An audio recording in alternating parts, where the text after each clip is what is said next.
Okay, hi everybody. Declan here from the Barbican Centre, and we've got a real treat for you here now. We've got a special guest in here, the author of a fantastic new book called Our Diligent Souls, and author here is Emer Lawless, all the way from Dundalk. Emer, you're very welcome to the Barbican Centre, and 4 years labour of love, you were being quoted at recently. 4 years full time. 4 years full time. Tell us a little bit about Our Diligent Souls. Okay, well, the main character is Mark. He lives in a town, a small enough town just outside Dublin. He lives in the city and works in a small shipping company that's run by one man. There's not much money in that, so after 4 years of great camaraderie, he moves into the corporate end of things, changes companies, and becomes a logistic manager there. But he's torn between the friends he's left behind and his desire to create a strong career. There's a supervisor called Moran who's, he's painful, so he is. He's constantly creating conflict and subterfuge. This new team that he inherited, they have been getting it in the neck, or were taking it in the neck from the previous manager, and they've just, they've no resilience left after all they've been through. Mark is solid friends. How do I describe them? They are gas characters that lovingly create interest and adventure, though they're pulled through some real and troubling situations.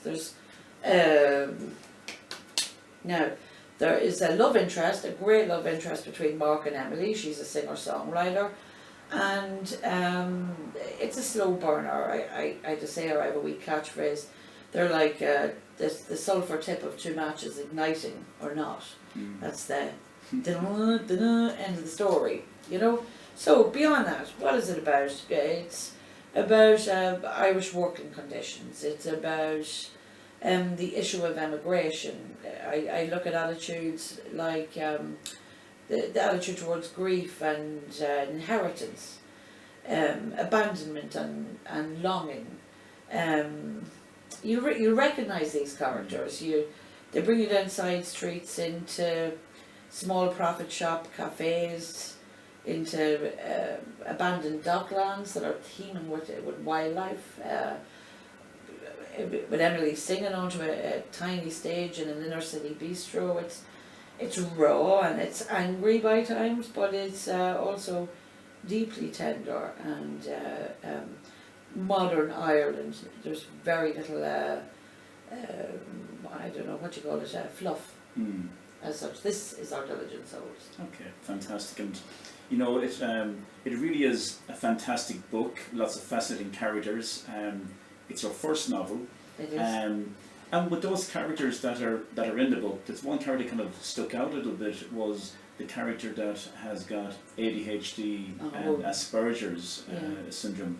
Can you tell us a little bit about that character and what made you do to create a character of such? Well, in the context of the book, Mark's best friend friends are Siobhan and Elliot, this Dublin couple, and Elliot has looked after his brother for a large part of his life, a bit of a chip on his shoulder about that, but Odin is ADHD and Asperger. I don't mention ADHD. You'd see the symptoms in his behaviour, but I never mention ADHD, just the Asperger's until about 3/4 of the way through the book. Then I bring it in because, you know, it's something that Elliot hadn't even told his girlfriend of 5 years because of the shame he carries. You know, you're going back just even a couple of years. His brother is now 22 in the book. He's a games developer in college in Dublin.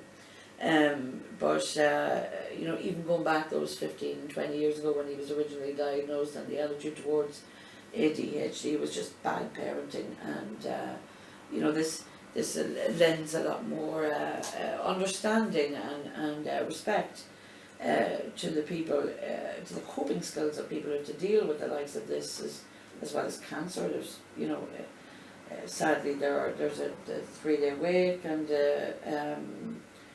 there's a lot of sadness, and the emigration involves the death of a father, and just working from there. Yeah, and I suppose like any author, you have to be a good wordsmith, great with phrases, that type of thing.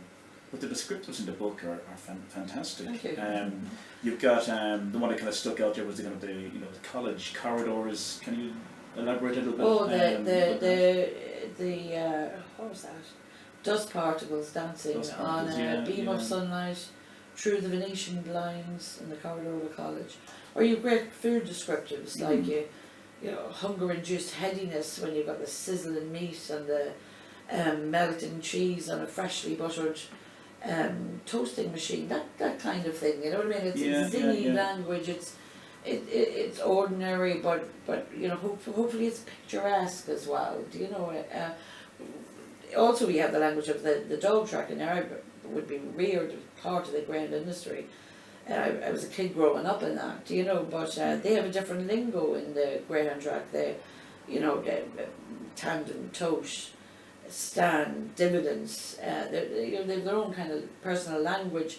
3 to 1 the field, 2 to 1 the top dog, all this kind of to create that atmosphere. It's another kind of not descriptive. It is descriptive, but it's another form of descriptiveness. Then I 3 days went into 3 chapters went into 3 days. Jeez, I wish 3 chapters went into a 3-day wake, a traditional town 3-day wake.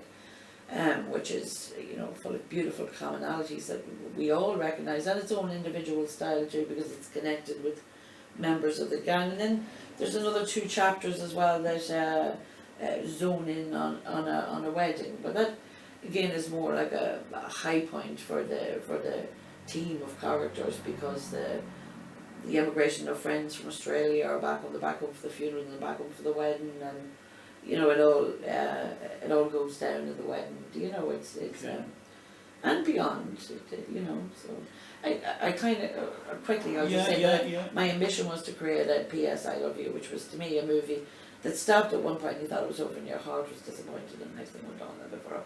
And that's what I aim to do. And an average book is 90,000 words, but this is 143,000 words. So, but it's fluid. It's easy to read. It's the first 3 chapters are quite businessy and quite work oriented, but when you get beyond that, there's some just little surprises. And it sounds like a fantastic book that for anybody who's going, and this is now the holiday season, people going abroad and going everywhere. It's just the perfect book to take. I actually came down here the other day to see yourself, and on the bus on the way down I met a friend of mine, Shanton. And he bought a book, and he was all excited by a book of me, him and his wife, because they were away up to Croatia. So as far as he was concerned, like 1 foot in the town and 1 foot in Croatia, happy days. Do you know what I mean? So it's light, it's fun, but it's full of human substance. There's a lot to it. And you're in the middle of the, like every author, it's kind of launching the books here and there and everywhere. You're here with us in the Barbican Centre on Friday the 13th. A great date. It's going to stick in the mind anyway, and that's the main thing. It is. But Friday the 13th, people come along to the launch, the locals here in Drogheda. What can you expect at the launch? It's going to be lots of fun. You're open to question and answers, so if you do your research before you come, you can really rattle me if you like. Or try to. I have a website now, emerlawless.com, pretty simple. There's a spiel on me on the book. You get to see more of it. If you want to taste the first few chapters, if you go to Amazon, you can freely download the first 3 chapters of the book to get a feel for the... Was that the question you asked me? What was I saying there?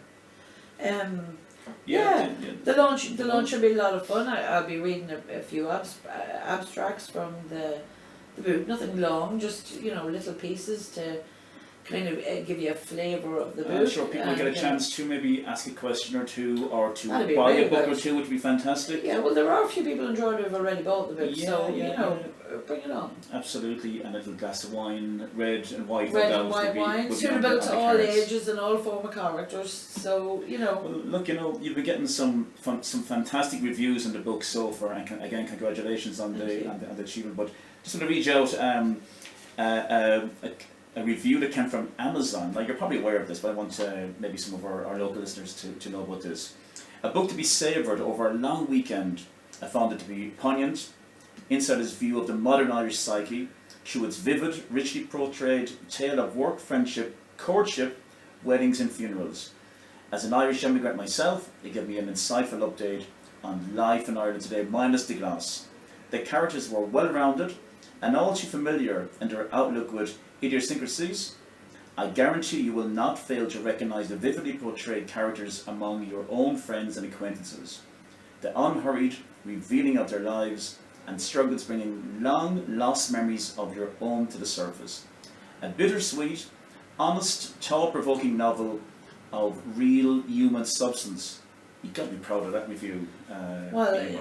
it was a great moment when that came in on Amazon, you know, and you can't see on Amazon who it is or anybody it came from England, but it gives you the will to go on. When you're, you know, putting yourself forward, you're setting yourself up for failure. You're saying, here I am, knock me over, you know, and the process of these past launches has been an enormous strain initially, and then once I got to the first launch, bang, you know, I was so terrified of letting people down. People maybe wouldn't enjoy the book, how they go, you don't know how people are going to feel about it. Truly, you can fight and say, oh, I really believe in this book. And I do, I read it, I love it. Do you know? Sometimes I have to read it the whole way through just to give myself heart back. Do you know what I mean? And say, right, yeah, I still believe in it. Do you know what I mean?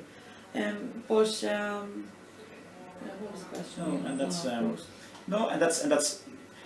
fine. So fantastic You know, reviews. that was for somebody to take out a pen and paper who's paid and read for a book, you know, and read a book, and to take the time to write that.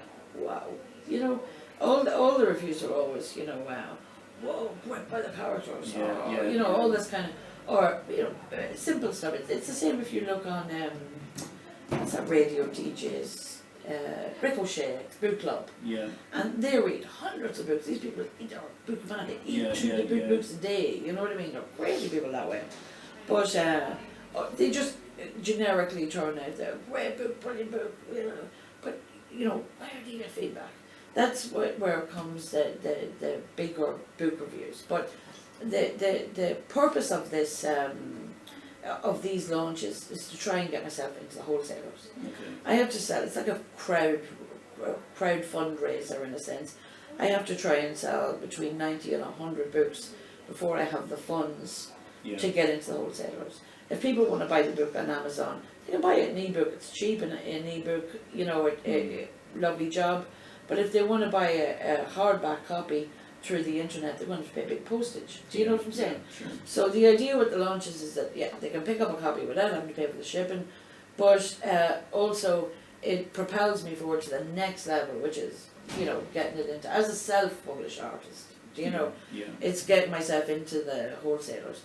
And for anybody who has any doubts about self-published artists, I can list off a stream of brilliant writers: Sylvia Plath, Stephen King. Beatrix Potter, loads of them, whose first books were all, you know, thrown back from the industry, what you call them, the publishers, and rejected. It's really, I sent this to loads of publishers, and it just, I sent it until it stripped the heart out of me, and I just thought, you know what, I'm going to do this myself. So Emer, a fantastic book, Our Diligent Souls, and also what a wonderful cover. There's a Drogheda connection to this as well. Oh, there's a great Drogheda connection. This absolutely brilliant cover was designed by Spud Gunn, Stephen Dullan of Drogheda. He's based here in Drogheda, and you know, if you take that into a shop, and I was astounded at the effect it had. Really, you know, there's a lot of books out there that are really generic. This guy's imagination is spot on. And a couple of weird coincidences. See in the background, that's a shipping company in the background. But also, if you look at this, is it this fella here? Okay. He looks like Tintin. I lived in India at one stage, and I was shaved hair and a little thing here, and the people in India used to call me Tintin. And I had met Stephen Dullan, you know, years before, And I think I relayed that story, so immediately picked up on that and added a little quirky bit. Do you know what I mean? Yeah. He just brings personality to it. I think it's a fabulous cover. I'm really pleased. Fantastic book, Our Diligent Souls, fantastic cover, the Drogheda connection. Good luck with the rest of the launches. Here in the Barbican, we're really delighted to be hosting your launch on I'm really Friday delighted the 13th. to be here. It's a fantastic building, and so you can feel the community spirit, even the caretaker, and it's just lovely. I'm actually very pleased that I picked here to do and the it's going to be launch. an exciting time. So folks, Friday the 30th, that's a date that you're not going to forget in a hurry. The Barbican Centre, Emer Lawless here, launching her book here in Drogheda, 7 to 9 p.m. A glass of wine involved there as well, and of course a chance to meet the great Emer herself. Emer, thanks a lot. It's been indeed a pleasure, and the very best of it. All right, Thanks a love. lot. Thank you.